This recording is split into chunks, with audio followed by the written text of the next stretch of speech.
Oke ya. Jadi materi untuk sekarang adalah introduction, introducing of geology. Ini slide-nya bahasa Inggris, ya supaya terbiasa nanti saya terjemahkan pelan-pelan. Nah, jadi introducing geology and an overview of important concept. Jadi materi ini menjelaskan tentang pengantar geologi dan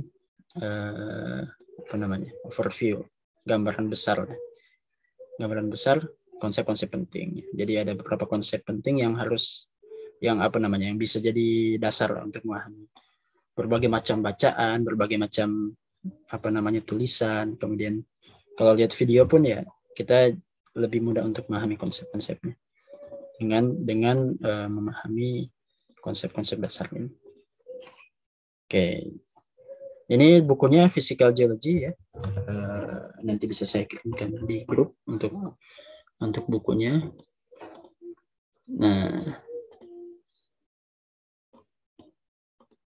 Nah, yang pertama ya, geologi in today's world ya. Geologi di dunia saat ini ya. Jadi geologi itu adalah scientific study of the earth. Jadi studi ilmiah berkaitan dengan bumi ya, Jadi itu namanya geologi. Ilmiah itu artinya kalau di pelajaran IPA ya itu mungkin pernah lihat ya. Jadi kayak ada percobaan, ada 2 biji kecambah, kemudian satu biji kecambah itu dikasih sinar matahari yang terus menerus ya, yang satu ditutup. Kemudian nanti dilihat yang diberikan matahari terus menerus itu pertumbuhannya gimana, sementara yang enggak itu gimana. Nah kemudian nanti kelihatan, oh ternyata yang diberikan cahaya matahari itu akan tumbuh lebih besar, lebih tinggi dibandingkan dengan yang tidak kena sinar matahari. Nah itu namanya suatu studi ilmiah ya, penelitian ilmiah. Kenapa? Karena dilakukan dengan eksperimen, dengan percobaan. Dan kemudian sesuai dengan fakta. Jadi kemudian nanti kesimpulannya adalah kecambah yang diberikan yang diberikan sinar matahari yang cukup itu akan tumbuh lebih baik dibandingkan dengan kecambah yang tidak diberikan sinar matahari yang cukup. Nah, itu namanya kesimpulan ilmiah. Kesimpulan yang dihasilkan dari suatu kegiatan penelitian ilmiah. Nah, begitu juga dengan bumi. Bumi juga begitu. Geologi ya maksudnya. Geologi juga begitu. Geologi adalah ilmu yang merupakan studi ilmiah. Ya. Scientific itu artinya ilmu. Jadi scientific study of the earth. Kajian. Studi itu bisa diartikan juga kajian kalau bahasa Indonesia. Kajian ilmiah terkait dengan bumi. Jadi geologi ini isinya adalah berbagai macam kesimpulan hasil dari pengujian yang ilmiah terhadap bumi. Contohnya misalnya dari mana gempa itu terjadi. Ternyata diteliti, dicari. Oh, ternyata sumber gempa itu adalah dari patahan. Nah, itu adalah studi ilmiah. Ya. Kesimpulan ilmiah dari penelitian yang banyak sekali. Ya. Nah, itu adalah isinya dari geologi. Jadi geologi itu adalah ilmu ilmiah. Apakah ada yang enggak ilmiah? Ada ya. Misalnya kayak ya ilmu-ilmu yang berkaitan dengan tahayul, nah itu tidak ilmiah. Atau misalnya ilmu-ilmu yang berkaitan dengan kepercayaan-kepercayaan yang tidak ada dasarnya, nah itu disebut sebagai yang tidak ilmiah. Ya. Nah, kemudian ada namanya physical geology. Physical geology itu artinya geologi fisik. Geologi fisik itu artinya ilmu geologi yang membahas tentang bagian bumi yang padat. Ya. Physical geology is the study of the earth's materials. Adalah kajian terkait dengan material penyusun bumi. Ya. Yang menyusun bumi itu apa? Ya, batuan. Ya. Berarti physical geology itu mempelajari tentang batuan. Ya. Jadi yang pertama dipelajari adalah materialnya. Ya, saya tandain notasi di sini. Materialnya apa? Kemudian yang kedua, perubahannya. Perubahan apa saja yang terjadi? Misalnya ada erosi, nah itu perubahan. Kemudian ada patahan, Di Bandung ada dekat dengan patahan Lembang. Nah, itu perubahan juga. Kemudian, nah ini change of the surface, perubahan di permukaan dan interior. Nah, jadi perubahan di bagian permukaan yang kelihatan di atas bumi sama yang ada di dalam bumi. Nah, itu namanya interior. Jadi itu yang dipelajari juga. Jadi selain earth material, ya, materialnya bumi, bahan pembentuknya bumi, selanjutnya adalah perubahan-perubahan yang terjadi pada si bumi ini, baik yang terjadi di permukaan maupun yang di bawahnya, di interiornya, interior of the earth, and the forces that cause those change, ya, dan gaya-gaya yang menyebabkan perubahan-perubahan itu. Nah, misalnya kenapa ada patahan? Nah, itu gayanya, berarti ada gaya yang menyebabkan terjadinya patahan. Kenapa ada erosi? Nah, berarti itu yang dipelajari juga. Makanya kita pelajari juga tentang ombak, tentang apa namanya pergerakan lempeng. Ya. Karena apa? Karena semua gerakan itu menghasilkan gaya, dan gaya itu ya kalau ada gaya maka di situ akan ada percepatan. Gaya itu akan menyebabkan suatu massa jadi punya percepatan. Begitu kan hukum Newton kedua kan seperti itu ya. F sama dengan M kali A. Jadi semua gaya yang menghasilkan perubahan ya misalnya seperti sekarang ya Semeru lagi erupsi ya. Kalau istilahnya kalau di geologi erupsi ya. Kalau di istilah umumnya kita sebut sebagai meletus. Nah, gaya apa yang menghasilkan letusan gunung? Kenapa bisa seperti itu? Perubahan apa yang terjadi ketika gunung meletus? Nah, itu semuanya dipelajari di geologi, khususnya geologi fisik. Nah, itu ya untuk pengertiannya. Jadi ya kalau disimpulkan ada 3 ya, material yang kita pelajari materialnya, kemudian perubahan-perubahannya, kemudian yang ketiga adalah gaya-gayanya. Itu dulu. Nah, ini cukup dipahami saja ya, dipahami. Kalau sudah paham ya insya Allah akan hafal dengan sendirinya. Kemudian, nah ada namanya practical aspek ya, aspek praktis dari geologi. Jadi kayak geologi itu manfaatnya apa sih? Nah, secara tujuannya kita pelajari 3 hal ini, 1, 2, 3. Tujuannya apa? Setelah paham itu tujuannya apa? Nah ini tujuannya adalah 3 hal ini. Jadi kita bisa yang pertama jadi tahu tentang natural resources ya, sumber daya alam. Jadi kita tahu sumber daya alam kita apa. Karena kita paham bumi, jadi kita bisa tahu di mana terdapat minyak, di mana terdapat bahan-bahan yang bisa menjadi sumber energi, bahan bakar, ya. Misalnya minyak. Ya. Di Indonesia kan ada banyak minyak, kemudian ada batu bara, kemudian di mana ada sumber daya logam ya, mineral logam ya. Semua benda kita ini semuanya ada logamnya. Bahkan anak bayi sekalipun ya itu sudah pakai logam. Peniti misalnya, peniti untuk kalau dulu kan popok pakai peniti gitu. Kalau sekarang mungkin yang lain ya. Nah, jadi semua manusia sekarang itu tidak bisa lepas dari logam, dan logam itu dapatnya dari mana? Dapatnya dari bumi, dari batuan. Nah, jadi dengan kita mengetahui batuan, kita mengetahui bumi, kita bisa tahu di mana terdapat logam nikel, di mana terdapat logam emas, di mana terdapat logam tembaga, nah, dan seterusnya. Jadi kita bisa memanfaatkan ilmu geologi ini untuk mendapatkan natural resources, ya, sumber daya alam. Kemudian yang kedua, kita bisa memahami bahaya geologi, natural hazard, ya. Gunung berapi, kita bisa tahu ancaman tsunami, kita bisa tahu tanah longsor, kita bisa tahu gempa bumi. Nah, tujuannya apa? Kalau sudah tahu ancaman bencana itu atau ancaman bahaya itu, kita bisa bersiap-siap. Kita bisa bersiap-siap. Ya, kalau misalnya ada, ternyata tanah longsor itu terjadinya di lereng-lereng yang terjal, ya.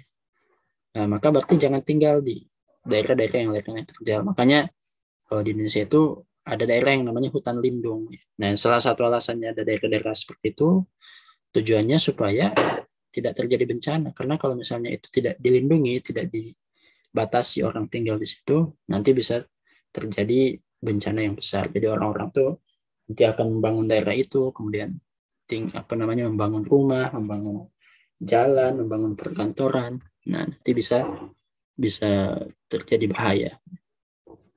Kemudian yang ketiga, ya kita bisa melakukan environmental protection, proteksi lingkungan. Jadi kita bisa memberikan perlindungan terhadap lingkungan kita. Misalnya air tanah, ya. Air tanah. Kalau yang di rumahnya pakai air sumur, nah itu air tanah itu rawan terhadap pencemaran juga. Apalagi kalau misalnya ya kita tahu ternyata ada septic tank ya di dalam sana. Bagaimana supaya septic tank ini tidak membawa bakteri, kemudian bakterinya itu masuk lewat sumur kita. Nah itu pakai ilmu geologi juga. Jadi kita bisa tahu environmental protection. Nah itu kurang lebih ya practical aspects of geology. Jadi aspek-aspek praktis dari ilmu geologi. Jadi kayak praktis itu maksudnya manfaat langsung lah gitu. Manfaat langsung yang bisa kita dapatkan dari mempelajari geologi. Oke, nanti kalau ada yang mau bertanya langsung saja. Itu, nah ini practical aspeknya ya. Nah ini contohnya ya. Natural resources ya. Ya semua ya di sini disebutkan all ya di garis bawahi, artinya memang betul-betul ya. All manufactured objects depend on earth resources ya. Jadi semua benda-benda yang manufaktur ya, benda-benda yang dibuat itu sangat bergantung kepada sumber daya bumi. Ya, misalnya HP kalian, laptop itu semuanya pakai ada barang-barang yang itu diambilnya itu dari mineral, dari batuan. Bahkan di sini disebutkan ya pensil saja sekalipun ya pensil ini mulai dari ujung atas sampai ujung bawah itu semuanya dari tambang. Misalnya bagian karetnya, karet itu diambil dari mana sih? Karet itu dari minyak yang dibuat sedemikian rupa menjadi seperti karet gitu.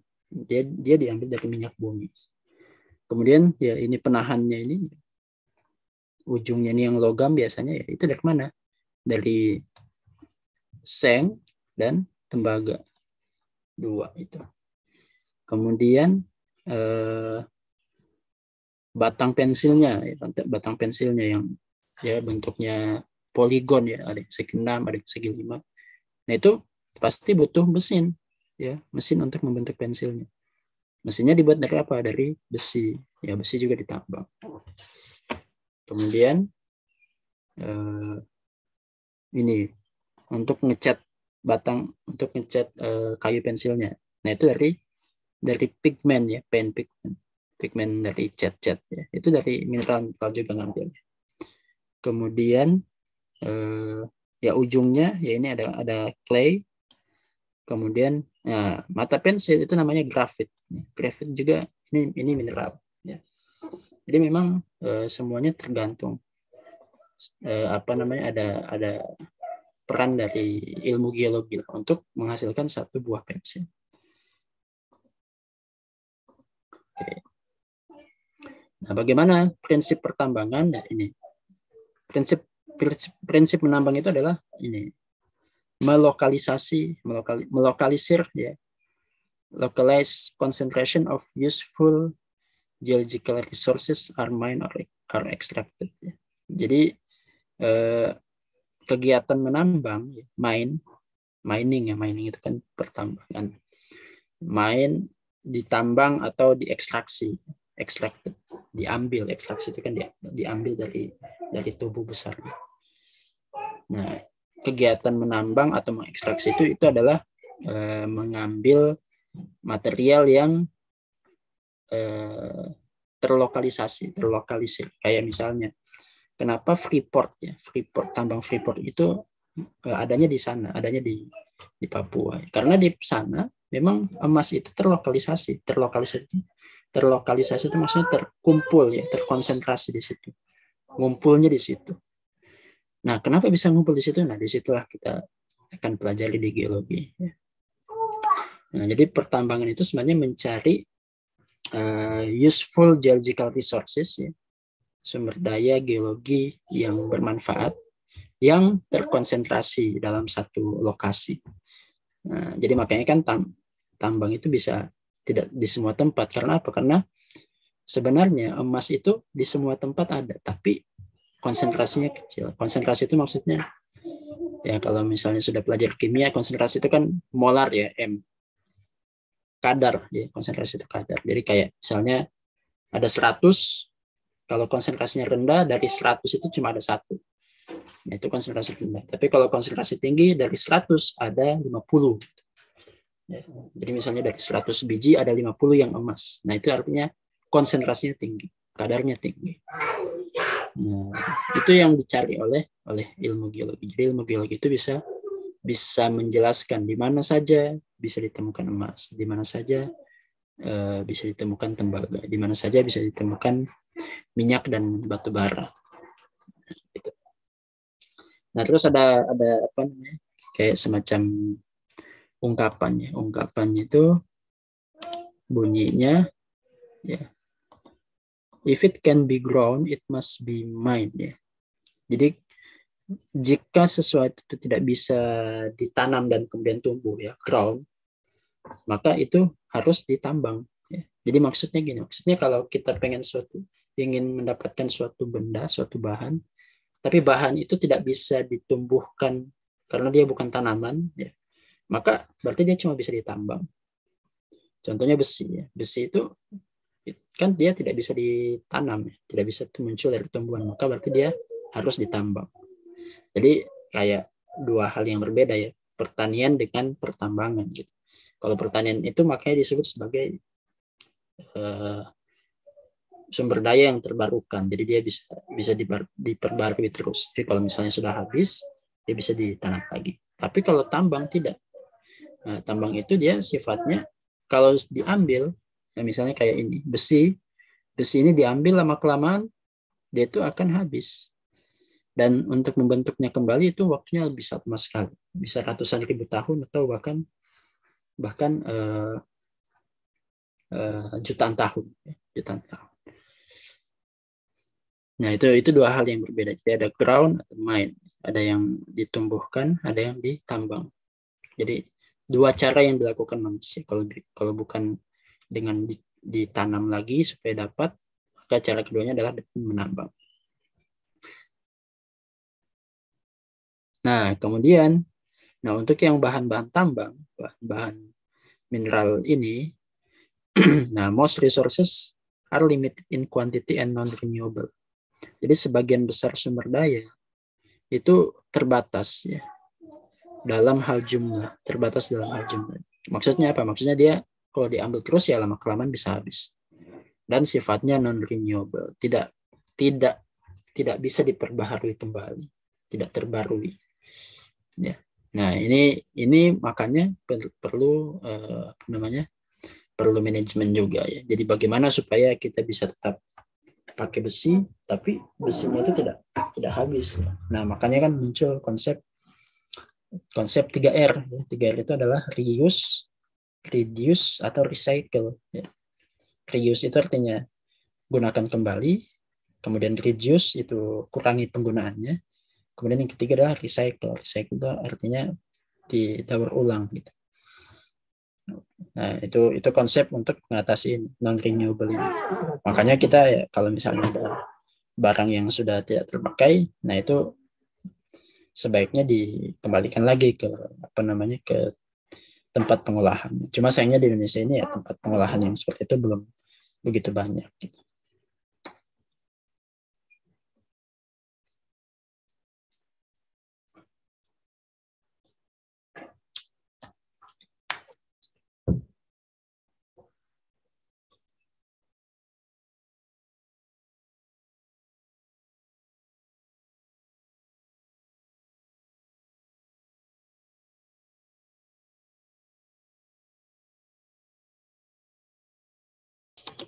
Nah, kemudian lanjut, ya, terkait dengan resource extraction. Jadi ekstraksi sumber daya dan perlindungan lingkungannya, environmental protection.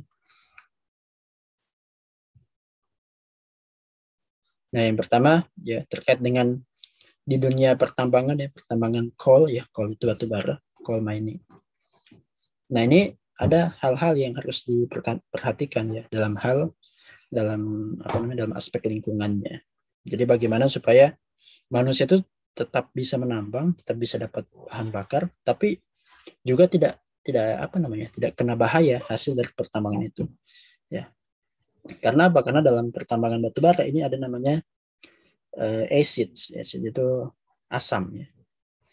Jadi careless mining ya, pertambangan yang tidak baik ya, atau ya tidak ditangani dengan baik itu dapat melepaskan asam, suatu cairan asam ya yang bisa masuk ke dalam air tanah. Dan kemudian kalau asam itu masuk ke dalam air tanah, maka otomatis ya orang yang ngambil air tanah juga bisa bisa apa namanya ya mengonsumsi air yang tidak layak sebenarnya. Nah itu jadi ya ini harus diperhatikan ya. Kemudian dari apa namanya dari sisi sumber daya petroleum ya, petroleum itu perminyakan ya, sumber daya perminyakan, removal ya, kemudian transportation and waste disposal can damage the environment ya. Removal itu pemindahan ya, kemudian transportasi, kemudian pembuangan ya, waste disposal ya, pembuangan sampah itu dapat merusak lingkungan. Misalnya kayak kalau ada tumpahan minyak ya itu bisa merusak, bisa membahayakan organisme ya. Nah itu juga harus terus diperhatikan juga. Jadi selain ekstraksi, jangan sampai kita mengabaikan environmental protection. Nah, salah satu manfaat kita belajar geologi juga di sini. Jadi kita bisa tahu setiap kegiatan ini bahayanya apa. Oh, ternyata kalau tambang batu bara bahayanya adalah bisa ada air asam tambang, kalau kita nyebut itu. Air asam tambang, AAT. Ya, air asam tambang. Jadi air asam yang dihasilkan dari kegiatan pertambangan. Oke, kemudian begitu juga kalau yang sumber daya perminyakan. Oke. Nah, kemudian terkait dengan bahaya geologi. Nah, bahaya geologi ya, geologic hazards ya, hazard itu artinya bahaya. Geologi berarti yang dihasilkan dari aktivitas geologi, aktivitas kebumian. Nah, misalnya kita jadi bisa tahu juga dengan belajar geologi, kita bisa tahu mekanisme terjadinya gempa bumi ya.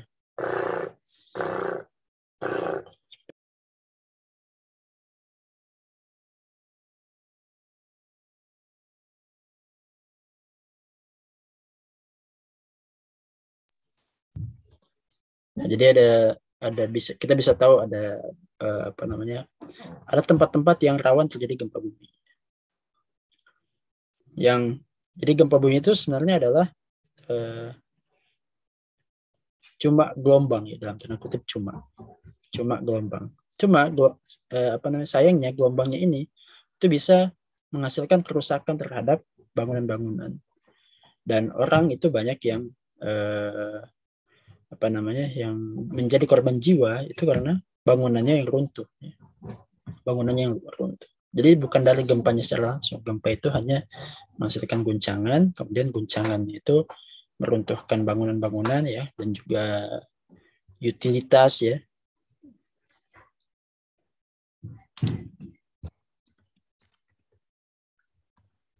Dan juga fasilitas-fasilitas yang lain ya, yang nanti itu akan menjadi menjadi hal yang dapat memberikan dampak korban jiwa ya, orang ketiban reruntuhan ya, kemudian ada yang jadi kebakaran, kemudian kalau di Palu kemarin itu bahkan bukan cuma reruntuhan tapi tenggelam karena tanahnya menjadi lunak.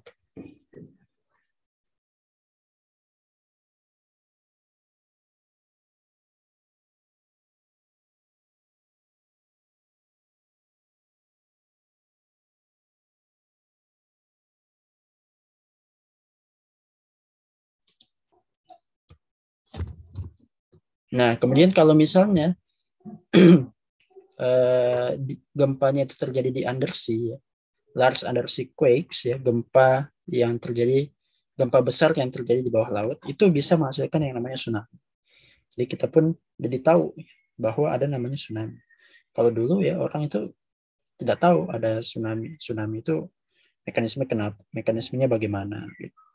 Gempa yang bagaimana yang bisa menghasilkan tsunami. Tapi kemarin ya, contohnya kemarin di Flores ya, gempa Flores itu memang ada potensi terjadi tsunami, dan memang ada tsunami yang ya mungkin tidak terlalu besar gitu. Tapi dengan kejadiannya di laut dan magnitudonya ya, goncangannya itu juga besar, maka bisa menghasilkan tsunami. Jadi makanya kemarin langsung ada early warning ya, ketika sudah terjadi gempa langsung bunyi alarm bahwa akan ada tsunami. Jadi semuanya langsung naik ke atas bukit. Nah, itu hasil dari pengetahuan geologi. Kemudian habis itu ada juga bencana terkait dengan volcano, gunung api. Kita sebutnya gunung api, kalau bahasa awamnya gunung berapi. Sebenarnya kurang tepat kalau gunung berapi, karena sebenarnya tidak ada apinya. Kita sebutnya sebagai gunung api aja. Gunung api. Nah, ini bahayanya misalnya ada ash flow. Ash flow itu ya wedus gembel gitu ya. Aliran debu ya. Ash itu debu, flow itu aliran debu, dan juga ada mud flow. Mud flow itu lahar ya, yang dapat menutupi populated areas ya, yang dapat menutupi area-area yang dihuni oleh penduduk. Nah, kalau kita lihat ya, earthquakes, volcanoes, kemudian di sini ada landslide, floods, and wave erosion. Landslide itu artinya longsor, floods itu artinya banjir, dan juga erosi dari gelombang. Itu semuanya menjadi bahaya ya kalau dia ketemu dengan manusia. Gempa ini kalau misalnya gempanya terjadi misalnya di Antartika yang tidak ada manusianya gitu. Nah, itu kan tidak akan menjadi bahaya yang berarti lah gitu. Karena apa? Karena ya mau sebesar apapun gempanya, di sana tidak akan ada korban jiwa. Nah, makanya terkait dengan bahaya-bahaya geologi ini selalu kaitannya itu dengan manusia. Kalau misalnya ada suatu daerah ditinggali oleh manusia, maka itu menjadi berbahaya kalau misalnya ada proses-proses geologi di situ. Tapi kalau misalnya tidak ada manusianya, maka dia tidak dianggap sebagai bencana. Jadi makanya pemahaman terkait dengan sumber-sumber gempa, ya, kemudian gunung api, nah itu harus dibarengi juga dengan pengaturan bagaimana supaya warga itu tidak tinggal di sembarang tempat. Ya. Ada aturannya ya. Makanya kalau di pemerintahan itu ada namanya perencanaan pembangunan, atau ada namanya RT/RW, rencana tata ruang dan wilayah. Jadi diatur tuh yang daerah mana yang boleh ditinggali, daerah mana yang cuma boleh perkantoran, daerah mana yang tidak boleh ditinggali sama sekali, atau boleh ditinggali tapi dengan syarat misalnya bangunannya tahan gempa, ya, atau maksimal jumlah lantainya sekian lantai. Nah, itu semuanya diatur supaya hazards ini tidak kena ke manusia, bahaya ini tidak kena ke manusia. Nah, itu penting sekali untuk ditentukan. Nah, kemudian kita coba masuk ya. Nah, bagaimana semua kejadian itu bisa terjadi? Ya, ini ada yang mau ditanyakan dulu sampai sini? Dari aku nggak ada, Kak. Oke, ya. Berarti kita lanjut ya. Oke, nah, bagaimana bumi itu bisa ternyata bumi yang kita lihat diam-diam saja ini ternyata di situ ada banyak proses ya, ada banyak potensi bencana, potensi gerakan, kemudian ada potensi sumber daya mineral dan energi juga. Nah, ini konsep awalnya. Jadi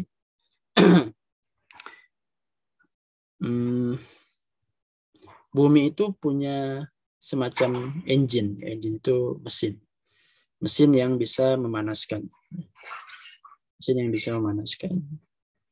Nah, itu ada sumber panasnya itu dari dua.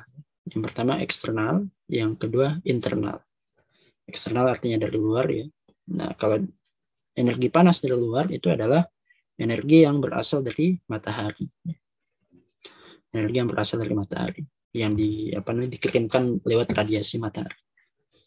Nah, kenapa disebut sebagai energi? Karena energi matahari ini dia menjadi primary driver.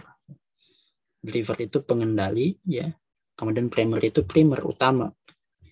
Jadi sinar matahari itu adalah pengendali utama dari apa? Dari atmosfer atau cuaca. Jadi cuaca yang ada saat ini ya, sekarang lagi musim hujan di kita ya, di Pulau Jawa lagi musim hujan. Nah itu hasil dari pemanasan matahari, hasil dari pemanasan matahari. Kemudian juga bisa menghasilkan hydrospheric circulation, sirkulasi yang terjadi di laut. Jadi ada arus panas, arus dingin, dan lain-lain.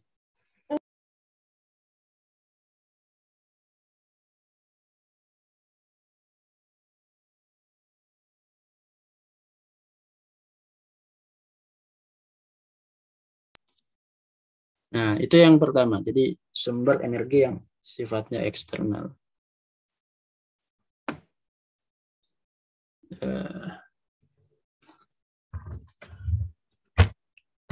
Kemudian ada yang sumber energi yang sifatnya internal. Nah, sumber energi internal itu sumbernya dari dari panas yang ada di bagian dalam bumi.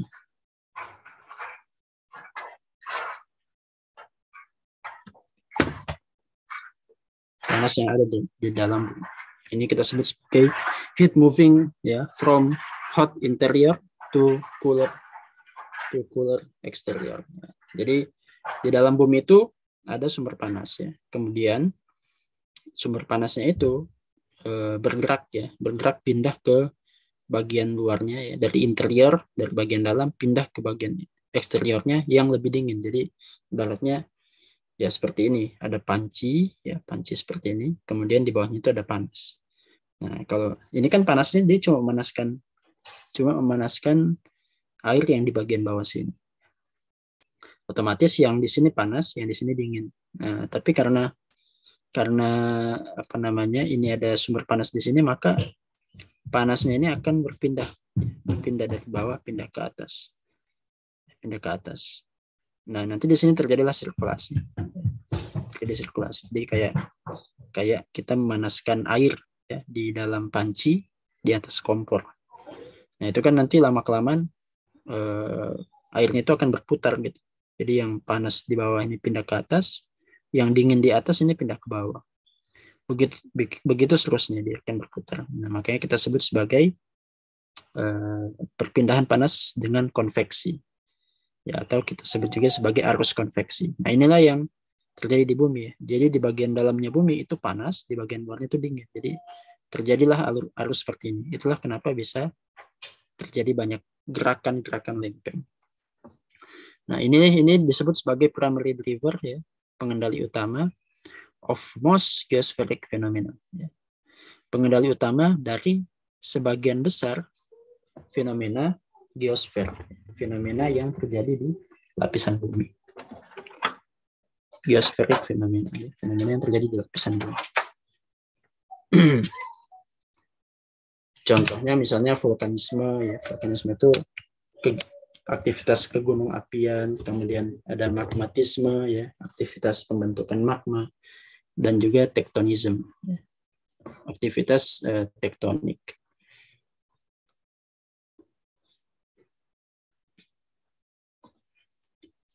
Oke, sebentar ya, saya ke belakang sebentar.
Oke, kita lanjut.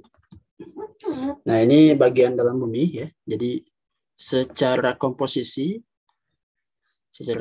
ini ada 3 lapis ya. Lapisan pertama kita sebut sebagai crust. Ya, crust itu artinya kerak. Kerak. Jadi kalau misalnya kalau kalian merebus telur ya, kemudian ada telur rebus, sudah jadi telur rebus. Nah, bagian kulit telur itu disebut sebagai, dia mirip seperti kerak bumi. Jadi dia tebalnya itu tipis ya, cuma sekitar 3-70 km. Jadi kalau ini telurnya ya dia cuma di bagian kulit di permukaan saja. Nah, secara komposisi kerak ini tersusun oleh ini ya, very thin outer rocky shell of Earth. Ya. Jadi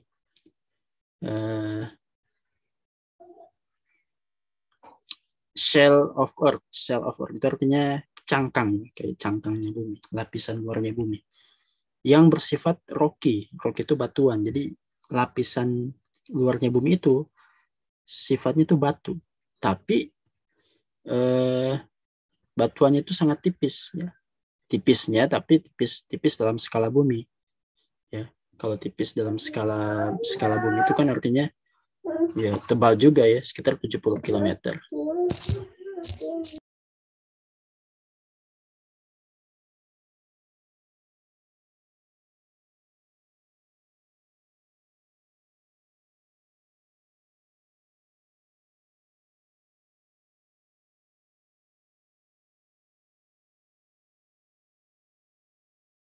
Nah, itu bagian kerak ya. Kerak itu yang bagian paling luar paling tipis. Jadi kalau saya perlihatkan di sini, nah ini bagian kerak buminya.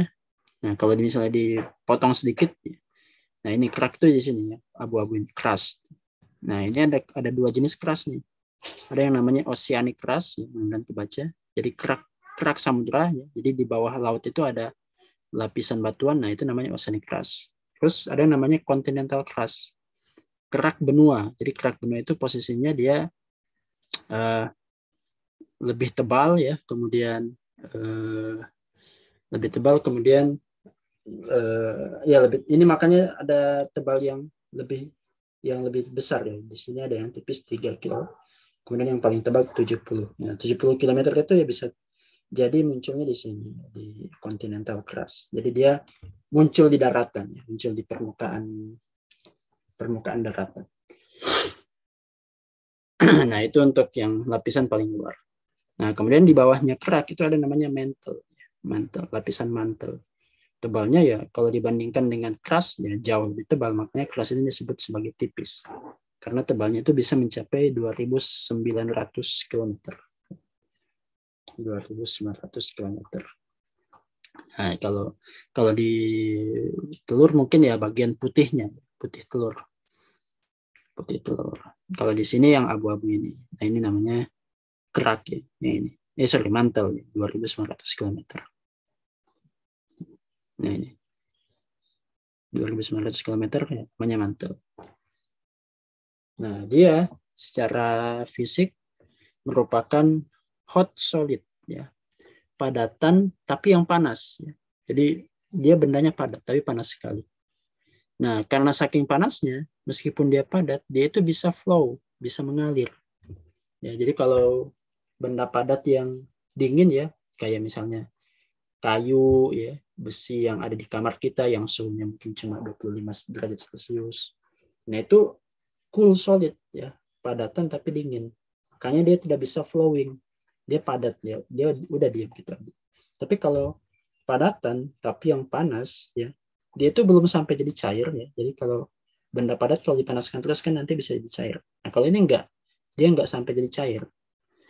Tapi dia masih padat. Tapi saking panasnya dia itu bisa flows. Nah, tapi karena dia itu bukan cairan, flowsnya itu slowly, mengalir dengan lambat, over time ya, seiring berjalannya waktu. Jadi dia masih batuan padat, tapi sudah bisa flowing. Ya mungkin kayak apa? Mungkin kalau kita pernah lihat jelly, mungkin tahu puding ya, mungkin kayak gitulah puding gitu. Dia masih padat tapi bisa flowing. Nah, dia disusun oleh apa namanya? Unsur-unsur ini ya, unsur besi, magnesium, kemudian silicon rich mineral. Jadi mineral-mineral yang kaya dengan besi, magnesium, dan silikon. Nah, itu mantel. Kemudian yang paling dalam, lapisan ketiga itu adalah inti, core, ya, yang radiusnya itu 3.400. Jadi, nah ini. Jadi dari titik pusat ke pinggirnya ini adalah 3.400. Jadi dia lebih besar dibandingkan dengan mantel yang cuma 2.900. Jadi kalau di total ini dari pusat bumi ke kerak yaitu kira-kira 6.370 kilo. Ya, 6.370 kilo. Nah, mulai dari inti sampai kerak. Ya, kalau di telur mungkin ya kuningnya ya, kuning telurnya. Tapi kuning telurnya besar. Lebih besar daripada putih telurnya. Nah, inti ini dibagi dua ya. Menjadi ada namanya outer core ya. Outer core itu di sini yang warnanya lebih gelap. Kemudian ada namanya inner core. Inner core itu adalah yang terang. Nah, bedanya apa? Outer core itu adalah dia sifatnya metalik, kandungannya logam. Kemudian liquid, cair. Jadi dia logam yang sudah cair. Jadi kayak logam tapi sudah melewati titik cairnya gitu. Jadi sudah saking panasnya. Dan mostly iron. Kebanyakan itu adalah besi.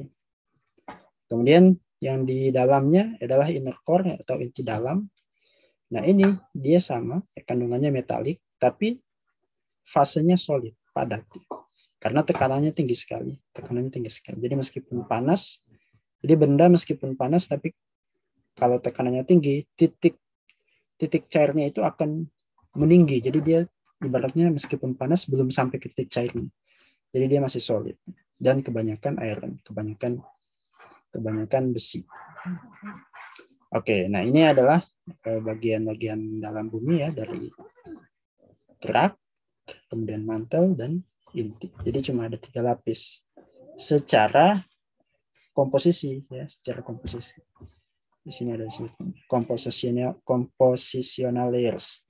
Nah, kenapa disebut compositional layers? Karena ada pembagian lapisan yang beda lagi ya, bukan cuma komposisional tapi dengan melihat sifat lainnya gitu ya. Kalau ini berdasarkan sifat komposisinya. Ya, keras itu dia batuan ya. Nah, di sini ada continental keras ya, dia sifatnya lebih thicker, lebih tebal, tapi less dense. Denseness itu lebih ringan ya, lebih ringan. Jadi dense itu kan kalau kita kenal istilah densitas itu artinya massa jenis. Kalau less dense berarti massa jenisnya kecil, jadinya ringan. Kalau semi keras dia lebih tipis tapi lebih berat. Berat dalam artian massa jenisnya besar, jadi dia lebih berat. Oke. Nah, ini 3 lapis. Keras, kemudian mantle ini dia hot, solid, flow, slow. Kemudian ada core ya, yang mostly iron. Nah ini yang apa pembedanya yang tadi ya. Nah, ada nama, kalau tadi compositional layers, nah ini namanya mechanical layers. Lapisan-lapisan karena sifat mekaniknya berbeda. Nah, ini cuma ada 2 perbedaan. Cuma ada 2 lapis tambahan yang berbeda dengan compositional layers ya. Nah, di sini kalau kita lihat ya. Ini kecil. Nah, kalau kita lihat di sini, nah ini keras, kemudian di bawahnya ini mantel semua. Ini mantel. Jadi di bawah keras ini mantel. Nah, kalau berdasarkan mechanical layers, berdasarkan mechanical layers, maka ada tambahan lapisan. Yang pertama itu namanya litosfer ya. Jadi litosfer ini adalah mencakup kerak plus sebagian dari mantel. Jadi ini mantel, uppermost mantle ya. Mantel yang bagian paling atas itu bergabung dengan kerak membentuk yang namanya litosfer. Kemudian di bawahnya litosfer ada astenosfer. Astenosfer itu cuma sebagian dari mantel saja. Nah, baru kemudian di bawahnya astenosfer ini ya lanjut lagi kayak tadi, mantel, kemudian di bawahnya ada inti outer core, ada inner core. Nah, litosfer itu apa ya? Jadi litosfer ini tebalnya 100 km ya. 100 km thick ya, tebalnya 100 kilo ya, karena dia kombinasi antara keras sampai ke mantel. Jadi pasti otomatis lebih tebal daripada keras. Nah, kemudian kenapa litosfer ini bersatu mencakup keras dan mantel bagian paling atas? Karena ya kedua lapisan itu sama-sama punya sifat ini, ya, punya sifat rigid. Rigid itu kaku, ya kaku. Jadi sebenarnya mantel itu tadi kan disebutkan hot solid, ya, yang flow hot solid yang flows slowly, ya. Padatan yang panas yang mengalir dengan lambat. Nah, ternyata di bagian paling atas dari mantel itu ternyata dia tidak seperti itu. Dia lebih mirip ke batuan. Ya, jadi dia rigid, ya, rigid, kaku, dan brittle. Brittle itu rapuh. Jadi dia itu kalau ditekan itu dia pecah, ya. Tidak seperti jelly, tidak seperti puding tadi itu. Jadi dia rigid, brittle, outer shell of earth. Jadi lapisan terluar dari bumi. Tersusun oleh crust dan uppermost mantle. Ya. Tersusun oleh kerak dan mantel bagian paling atas. Nah, dan kemudian inilah yang kita sebut sebagai mix up Earth's tectonic plates. Ya. Inilah yang kita sebut sebagai plate itu artinya lempeng, tektonik itu tektonik, ya. Earth itu bumi. Jadi litosfer inilah yang kita sebut sebagai lempeng tektonik. Kalau kita sering baca ya, lempeng Eurasia, ya lempeng lempeng Australia, lempeng Pasifik. Nah, itu sebenarnya yang disebut adalah litosfer. Gitu ya. Kemudian ya ada lapisan di bawahnya namanya astenosfer. Nah, astenosfer ini adalah kondisinya itu adalah plastis. Plastis itu artinya dia capable of flow. Nah, jadi sebenarnya yang capable of flow itu mulai dari astenosfer ke bawah. Ya, dan juga astenosfer ini adalah zona di mana litosfer itu mengambang. Ya, jadi litosfer ini mengambang di atas astenosfer. Jadi astenosfer itu lebih lebih cair, lebih plastis. Oke. Nah, itu lapisan tambahan kalau pembagian berdasarkan mekanik. Ke bawahnya masih sama. Jadi ada habis litosfer, astenosfer, di bawahnya mantel, kemudian habis itu inti luar dan inti dalam sama. Nah, kemudian ya ini ya saya ada sedikit waktu terkait dengan teori plate tektonik ya. Plate itu artinya lempeng, tektonik itu artinya tektonik. Jadi teori tektonik lempeng. Ini yang sering kita dengar ya, teori tektonik lempeng. Jadi awal mulanya itu sebenarnya berawal dari hipotesis ya. Hipotesis kan itu artinya masih belum dibuktikan, masih dugaan. Hipotesisnya namanya continental drift. Continental itu artinya benua, drift itu artinya drift itu artinya bergerak-gerak, benua yang bergerak-gerak. Jadi ada hipotesis bahwa benua di bumi ini itu tidak diam, tapi dia bergerak-gerak.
Nah, jadi hipotesis benua yang bergerak-gerak ini atau kadang juga disebut sebagai benua yang mengapung seperti apa namanya, seperti rakit ya, seperti rakit di laut.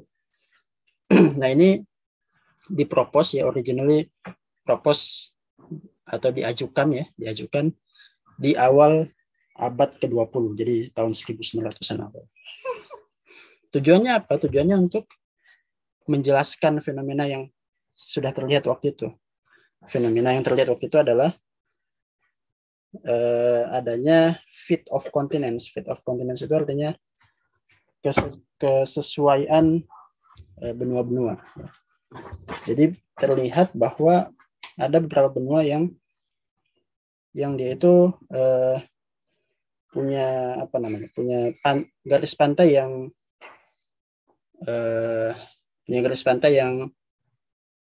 yang saling cocok gitu, matching, pinggirannya itu matching, jadi kayak puzzle, matching kayak puzzle. Nah, itu sudah kelihatan tuh ketika orang itu sudah bisa bikin peta ya. Ketika manusia sudah bisa bikin peta, terlihat ada fit of continents. Jadi terlihat ada pantai-pantai yang bisa apa namanya, ternyata bisa dicocokkan. Contohnya misalnya di sini yang paling terlihat itu Ayah mau kecap.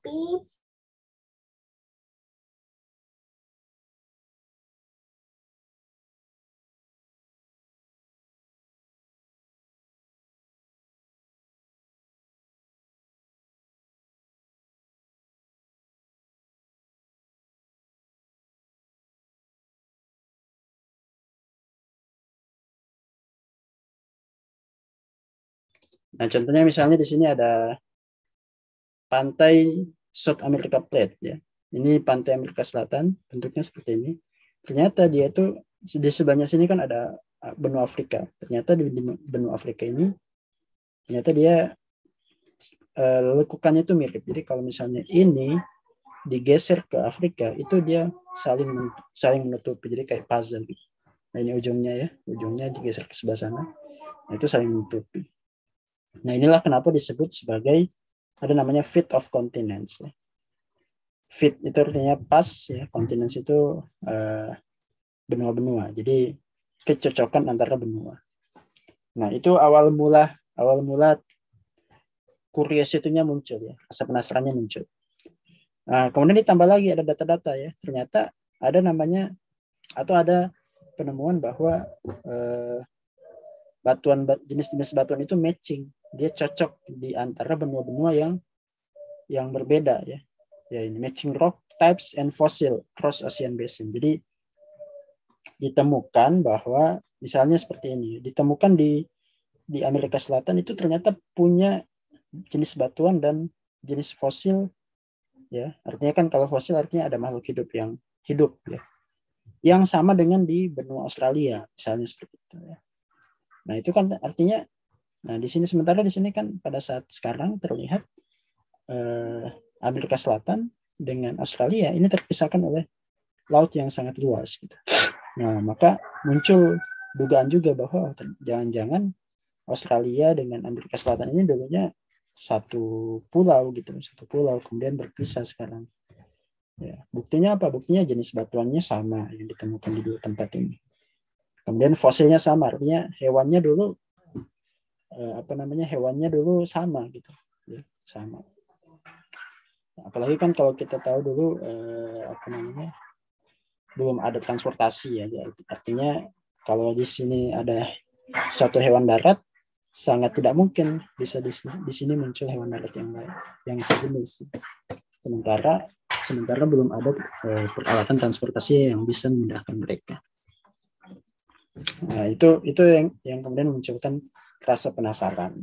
Dan kemudian cara menjawab penasaran itu, maka muncullah hipotesis ini. Hipotesis continental drift. Nah, tapi kenapa ini tidak berkembang ya? Karena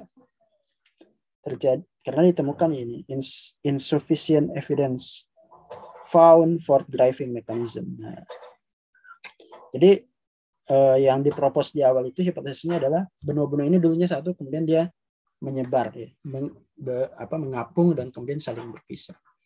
Nah, cuma ketika ditanya ya apa driving mekanismenya, mekanisme apa yang membuat dia itu bisa berpindah ke sana kemari. Nah, itu tidak ditemukan jawaban yang memuaskan, ya, insufficient. Tidak ada bukti-bukti yang memuaskan, tidak ada jawaban-jawaban yang memuaskan. Maka karena hal itu maka rejected, ya, ditolaklah hipotesis ini. Secara dasar tertolak karena tidak bisa menjelaskan kenapa bisa terjadi seperti itu.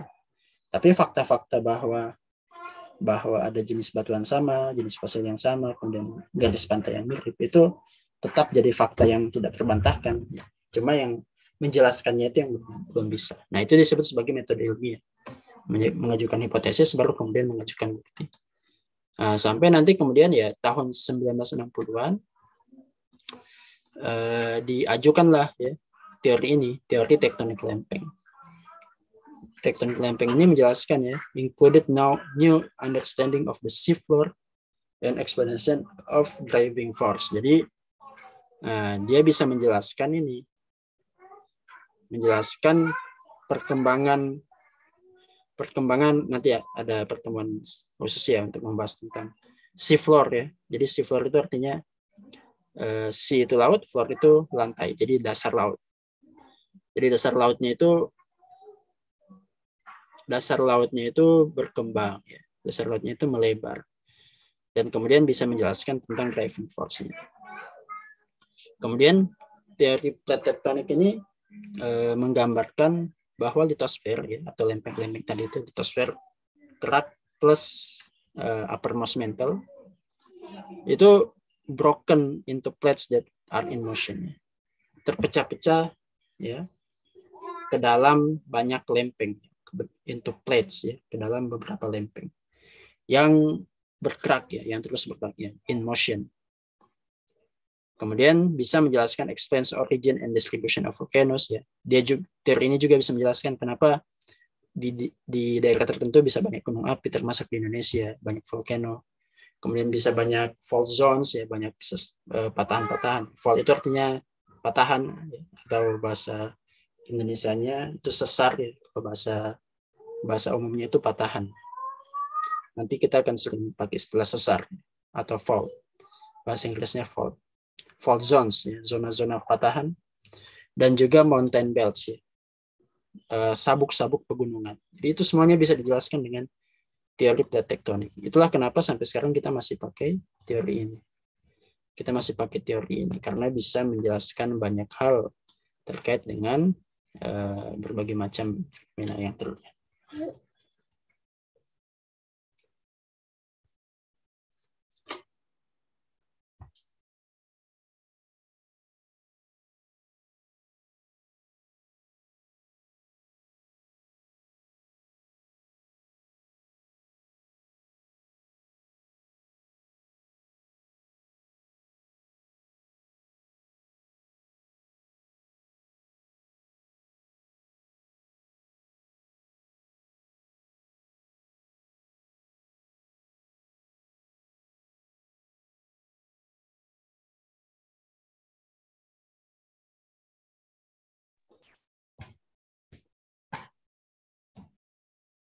Oke ya, ini untuk plate tectonic theory. Oke, mungkin ya sudah 9.30. Sampai di sini dulu ya untuk pengantar untuk geologinya. Nanti insya Allah kita punya waktu yang lain untuk menjelaskan terkait dengan hal-hal lain di geologi. Sampai sini ada yang mau tanyakan dulu sebelum ditutup?